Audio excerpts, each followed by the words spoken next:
Hi, everybody, and welcome to the Dr. Psych Mom Show. Today, I'm going to be talking about the moment that you realized you loved your partner and the moment they realized they loved you in the early origin story of your relationship and how this impacts later developments in the relationship and therefore how you could use this information to help you understand the narrative of your relationship better, including problems that emerge.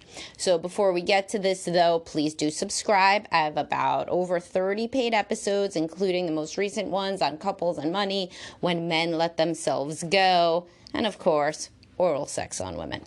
I mention that one every time because the blowjob one, so shockingly, is my most listened to episode. So I can't imagine that people wouldn't want to hear the counterpiece, and it seems like they do.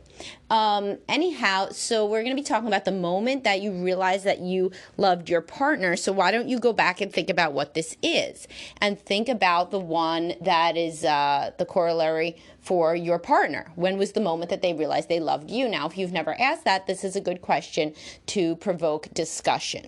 So let's say, and this happens a lot of the time, that the first time you said I love you was in bed.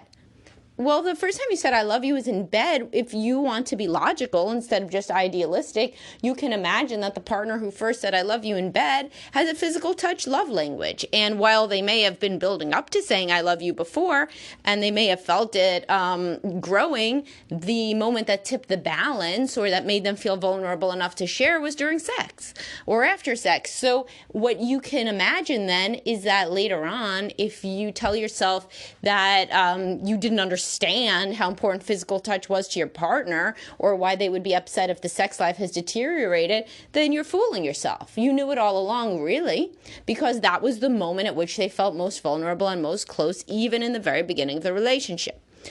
For a lot of women, the moment is when the man makes some sort of big gesture. So if it was, your husband sent you flowers and you had never received flowers before, or something so sweet in whatever way he did it, and this was the gesture, the grand gesture that made you feel that you were in love, well, then it's no wonder, if romance has gone out the window, that you no longer feel quite as loving now. So you and your partner can have a very productive, useful discussion about how these earliest expectations were created. Because the moment that you said, I love you, you were basically saying, I love you. You are somebody who is doing this thing for me that meets this need, that makes me feel good in a way that I haven't felt good before, that is unique, I feel, to our relationship and that I want to keep forever. And then if the partner stops doing those things, then you feel like a contract has been broken. And not in like some sort of superficial transactional sense, but in the deepest, most meaningful transactional sense, such as the commitment to love one another in the way that you know is meaningful for the partner. That is a very deep level contract. That is the marital contract, to promise to love each other in the way that you need. And a clue for this can be in the very, very earliest origin of the relationship.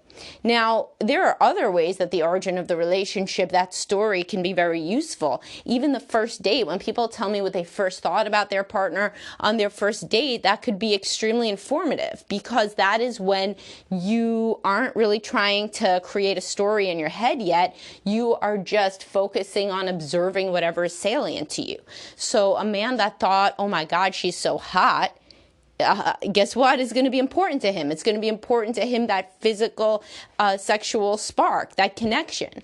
If the woman thought that the guy was super smart, then that was obviously something that was very relevant and that she wanted to keep in her life. That's why she may have gone on a second date, because he impressed her with his brilliance. If nowadays he saves his brilliance for work and he mostly just is a yes man to her and very passive around the home, then she's not going to be as attracted, because obviously in even the earliest phases, she valued his intellect and his proactive thinking and was impressed by it.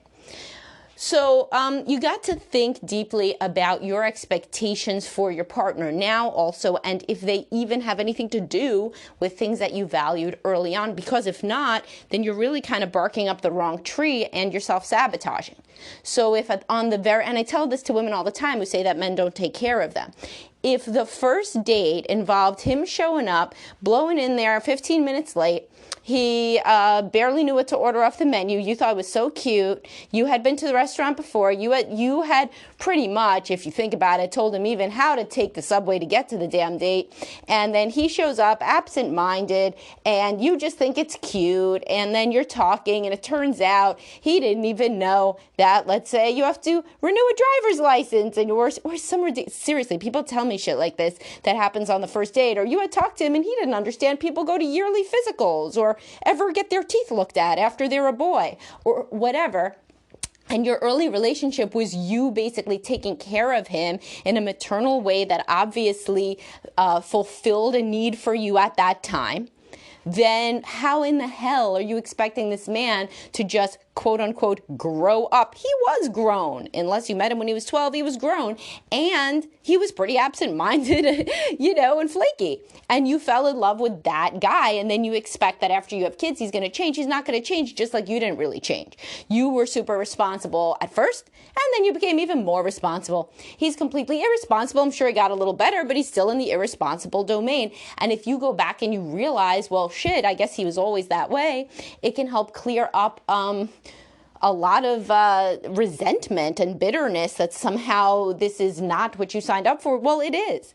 You're certainly within your rights to decide that you don't want it anymore, but at the very least, some of your hatred can be ameliorated by realizing even from the very beginning, this was never a man that advertised himself as somebody who could take care of another person, because he could barely take care of himself. Now, I personally think that because childbearing is so delayed in our society now versus what, versus what it used to be, like as soon as a woman was fertile, like this is her teens and 20s. So women they have this nurturing maternal instinct. And if you can't have a kid, then what can you have? You could have a boyfriend that can't take care of shit. So a lot of women get really into this, and I see it when they're young. When I have very young clients, they have a lot of pride about cooking for the guy and getting his schedule in order and keeping his apartment nice and even doing his laundry. All this seems very cute, and it gives them a real sense of pride that they will one day be a good mother, whether or not they articulate it. And then when they become an actual mother, the years later, they don't want to take care of him in this same way anymore. He's no longer the practice. Now she has actual children. So I feel when I see a lot of women of all ages, and the younger they are, the cuter they think this stuff is. So if you are parent of a teenage girl and you want to help them in any way, and you are lucky enough that they listen to you in any way, really try to promote this epiphany that if you got to take care of everything when he is a senior in high school and a senior in college, you're going to be taking care of everything forever. So might as well also look for a responsible guy that does have his own shit in order. But this does go against what some young women really like and find very cute and endearing at an early relationship, when they're basically practicing how they will one day be a caretaker. So be that as it may, that's an interesting tangent. But back to the issue at hand is think also about what made you feel a little bit, because you're thinking about the early relationship, what were the red flags if you're honest with yourself? Some people, like some women in particular who talk more about their relationships to friends than men do, they had all these things that they were bitching about their boyfriend. And then it's like they don't like to think about it anymore, because if they think about it after marriage, then they'll realize those red flags were evident from the beginning, and it's in pretty bad taste and not too nice for a friend to bring up these sorts of red flags after you get married, because then that indicates they're not supportive of you.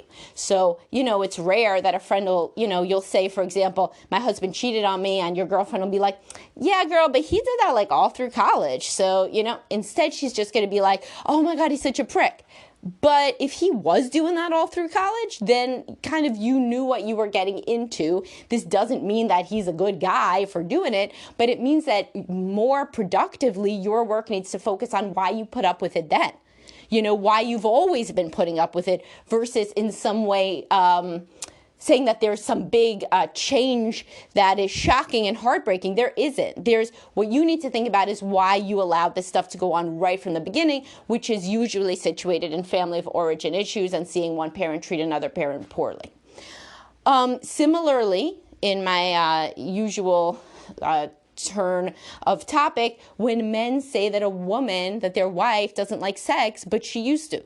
When you dig deeper, she really didn't used to that much as the guy says most of the time. It's very rare for a woman to go for multiple times a day that she initiates in which she has an orgasm and wanting to be physically close. Yes, there is a jump in just literally wanting to have more sex, a higher sex drive in the honeymoon phase. But this woman probably, and I've written about this a lot, had many other red flags indicating she was squeamish about physical attributes, about biological things, about spit, about moisture, about whatever the case may be. And this stuff was always there, and the guy was usually initiating, and she had rules and restrictions on sex from the beginning. She wasn't open-minded about various things. All that stuff was there right from the beginning. And the guy probably didn't like it right from the beginning, but he said, well, she's a good woman. I love her. She's really hot, and I'm sure this stuff will change, or he swept it under the rug. If you are honest with yourself and you realize that she's kind of been the same person with a little bit of a higher sex drive superimposed in the beginning biologically by the honeymoon stage, but pretty much the same person with the same preferences, it can make you have a lot less resentment and bitterness because she is what she is. And she always was what she was. As I've said so many times, it's so highly unusual in today's day and age for a woman to consciously bait and switch with sex. I mean, I work with many women in individual counseling, and never have I heard somebody say, what I did was I gave him a lot of blowjobs till he proposed. Then I wrote down in my diary, it's only 6 more months you have to do this, did a quickie engagement, and then in the honeymoon stage, I presented him with the only piece of information that he cared about, which is no longer will we ever have a blowjob. No, this is like something from Cruella de Vil. This is a story that is not real. So obviously there were red flags. If a man was less emotional than you want, if a woman was less sexual than you want, there's usually red flags. And there's also, if you want to understand your partner better, there are clues in what is always going to be important to them from when they realize that they loved you. So it goes on the positive side and the negative side when we really deconstruct the early relationship, which is why it is so useful, and people should talk about it a lot more instead of just stupid small talk that nobody really wants to be having on dates, right? Instead, you should be talking about things that may bring you closer and help you understand one another better. And these include, how did you feel about me when we first met? When did you realize that you loved me? What did you think of our first sexual encounter? What did you think were any red flags in the relationship? These sorts of things, deconstructing the early stages of the relationship can really bring you new understanding, and new understanding can help with empathy and with perspective taking and with, of course, connection in a new way, which is what everybody's really going for in date night, not just to have a different venue to talk about the kids, or whatever stupid shit you always have on rotation, whether it's bitching about your boss or talking about your friend that, your husband doesn't even give a shit about hearing about, or whatever the case may be. So try to focus on things that help you understand each other better. I have 100 date night questions in my blog, but you can use any sort of question. I also have a book, 52 Emails to Transform Your Marriage. You can do that too. You could email one another, or even just use those email prompts as conversation prompts. One of the reasons that couples counseling is helpful, besides the input of the therapist, is just that people are talking about the relationship, which is a new thing to talk about usually, or at least they are helped to talk about it in a new way with different sorts of understanding, such that the narrative of each of their lives can intersect, then create the narrative of the couple, and both people having an integrated and similar idea of the narrative arc, the trajectory of the development of the couple's story. This is a thing that makes you feel very close and connected, to have a similar story, to understand why why you each got together and why you each picked each other, and now how you feel about one another through everything that you've been through. These are the sorts of conversations that really make people feel bonded and close. So do it. I mean, go and listen to this podcast with your partner if they will. If they won't, don't just keep shoving it at them. Obviously, they don't want to hear my voice. God knows why. I mean, it is so such a wonderful podcast and my mellifluous voice. But listen, just actually bring up the topics instead of, crowbarring in listening to the podcast. If they really don't want to, it's a free country. But you can still bring up the topics. You could say, what was the moment you realized that you loved me? And if they're like, oh, this sounds like a trap, you could be like, yeah, well, some of our conversations don't go well. So I'm trying to make things go differently by bringing up different sorts of things. I promise you it's not a trap. I'm honestly trying to understand us better and to get closer to you. Let's try to talk about this topic. And of course, it's always good to come up with your own answer first. It's somebody who's hesitant to get involved in some sort of deep relationship conversation that they think may be a trap, will be a lot less hesitant if you say, I realized that the moment I loved you was when you made me that mixtape because it was so thoughtful. Nobody had ever done anything like that for me. What about you? And if they make some sort of a joke, say, no, I'm serious. This stuff is important to me to talk about. I really want to feel close. So you don't have to tell me right now, but maybe tell me sometime. Because a lot of people do, by the way, feel very put on the spot, and they can come up with an answer eventually, but just because they can't right then doesn't mean they don't love you. It just means they don't have that verbal agility that you may have. So you're not compatible on that domain of verbal agility, but that does not make or break a relationship, by the way. So always if somebody needs more time, give them more time. All right, well, hopefully this helps you think a little bit differently about one topic that could bring you closer and how that topic in and of itself provides these clues for what's going to be important to this person later on and how you can replicate it. So if your wife says, yeah, when you sent me flowers to my work on a Tuesday just because I was having a bad day, that made me feel you were such a sweet guy, so thoughtful. We'll do it again, right? I mean, it's not rocket science, right? You could do it again or you could do something very similar. And if you are doing those sorts of things, then ask her, oh, was there any other moments that, made me realize how into me you were? And maybe she'll be like, oh, well, when you decided to spend Thanksgiving with me instead of with your family that year and we went to Cabo, that was the first time I had ever been away from my family. And so for a holiday, it made me feel like we were in a real serious relationship to make that choice. Well, shit, bring her to Cabo again, or at least bring her to a bed and breakfast 30 minutes away and get an overnight sitter. I mean, we do what we can.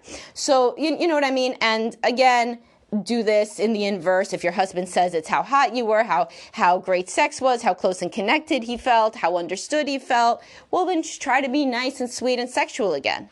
Again, not rocket science, but most people do not actually do this stuff that takes a lot of effort until they have the proof that it will most likely work. And I'm telling you, if something made your spouse fall in love with you, well, that's a pretty good guess that it could rekindle their feelings. And if they rekindle their feelings, they're going to be acting a lot more in the ways that you like, which is a positive upward cycle.